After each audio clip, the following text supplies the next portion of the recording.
আসসালামু আলাইকুম, স্বাগতম জানাচ্ছি বিবিসি নিউজ আন্তর্জাতিক সংবাদে। শুরুতেই সংবাদ শিরোনাম, এরপর বিস্তারিত।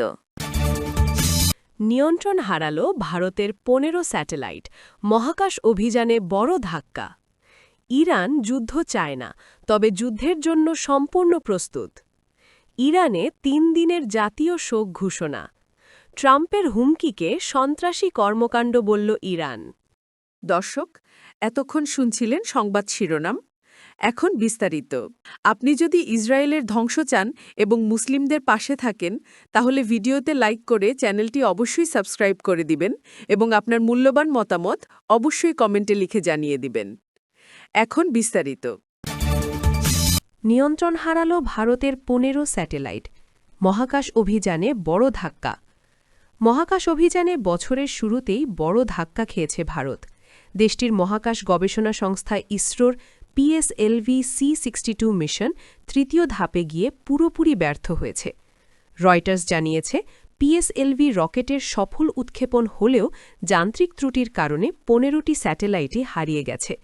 সোমবার ১২ জানুয়ারি সকালে দেশটির শ্রীহরিকোটার সতীশ ধাওয়ান মহাকাশ কেন্দ্র থেকে সফলভাবে উৎক্ষেপণ করা হয় স্যাটেলাইটগুলো। তবে কক্ষপথে পৌঁছনোর আগেই নিয়ন্ত্রণ হারায় রকেট।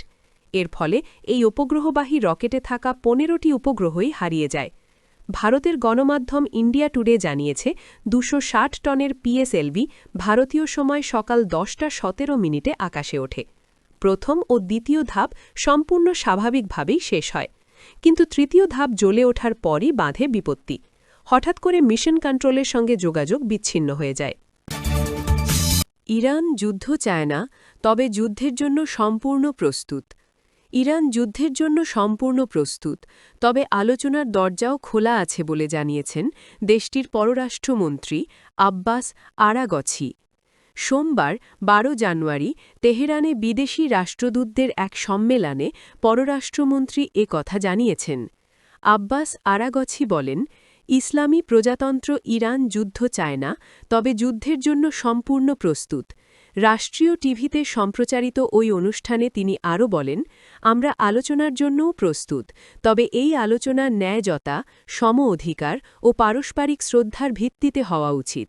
এদিকে মার্কিন প্রেসিডেন্ট ডোনাল্ড ট্রাম্প বলেছেন, ইরানে বিক্ষোভকারীদের ওপর সরকার দমনপীড়ন চালালে যুক্তরাষ্ট্র সামরিক হস্তক্ষেপ করবে বলে হুমকি দেওয়ার পর দেশটির নেতারা আলোচনায় বসতে চাচ্ছেন। সোমবার ইরানের পররাষ্ট্র মন্ত্রণালয়ের একজন মুখপাত্র ইসমাইল বাঘাই রাষ্ট্রীয় টিভিতে বলেন, যদিও কূটনৈতিক সম্পর্ক নেই, তবুও ইরানের সঙ্গে মার্কিন প্রেসিডেন্ট ডোনাল্ড ট্রাম্পের মধ্যপ্রাচ্য বিষয়ক বিশেষ দূতের যোগাযোগের একটি মাধ্যম খোলা রয়েছে। ইরানে ৩ দিনের জাতীয় শোক ঘোষণা। ইরানে ৩ দিনের জাতীয় শোক ঘোষণা করা হয়েছে। সাম্প্রতিক সহিংস দাঙ্গায় সাধারণ নাগরিক ও নিরাপত্তা বাহিনীর সদস্যদের মৃত্যুর পর ঘোষণা দেওয়া হয়েছে। সোমবার ১২ জানুয়ারি বার্তা সংস্থা তাসনিমের এক প্রতিবেদনে তথ্য জানানো হয়েছে।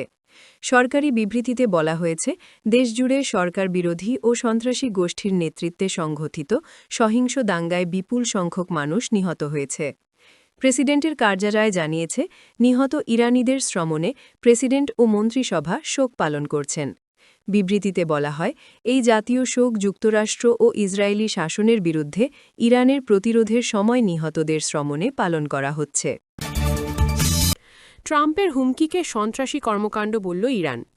ইরানের চলমান বিক্ষোভ ইস্যুতে যুক্তরাষ্ট্রের প্রেসিডেন্ট ডোনাল্ড ট্রাম্পের হুমকিকে সন্ত্রাসী কর্মকাণ্ড বলে আখ্যা দিয়েছে তেহরান। দেশটির পররাষ্ট্রমন্ত্রী আব্বাস আরাগচি বলেছেন, তেহরানের বিরুদ্ধে সামরিক পদক্ষেপের হুঁশিয়ারি দিয়ে ট্রাম্প কার্যত সন্ত্রাসীদের উস্কে দিয়েছেন, যাতে তারা বিক্ষোভকারী ও নিরাপত্তা বাহিনীর ওপর হামলা চালিয়ে বিদেশি হস্তক্ষেপ ডেকে আনে। খবর আল জাজিরার। আরাগচি আরও বলেন, ট্রাম্পের এই বক্তব্যই সন্ত্রাসীদের অনুপ্রাণিত করেছে। তারা চায় রক্তপাত ঘটিয়ে পরিস্থিতিকে এমন জায়গায় নিয়ে যেতে যাতে বাইরের শক্তি হস্তক্ষেপ করতে পারে। তিনি আরও বলেন, আমরা যুদ্ধের জন্য প্রস্তুত, তবে একই সঙ্গে সংলাপের পথও আমাদের জন্য খোলা। চলমান বিক্ষোভের জেরে গত বৃহস্পতিবার থেকে দেশজুড়ে ইন্টারনেট সংযোগ বিচ্ছিন্ন করে দিয়েছে ইরানি কর্তৃপক্ষ। এ বিষয়ে আব্বাস আরাগচি জানান, শিগগিরই সারা দেশে ইন্টারনেট সংযোগ পুনরায় চালু করা হবে। তিনি বলেন, এ বিষয়ে সরকার নিরাপত্তা সংস্থাগুলোর সঙ্গে সমন্বয় করে কাজ করছে, যাতে দ্রুত অগ্রগতি সম্ভব হয়।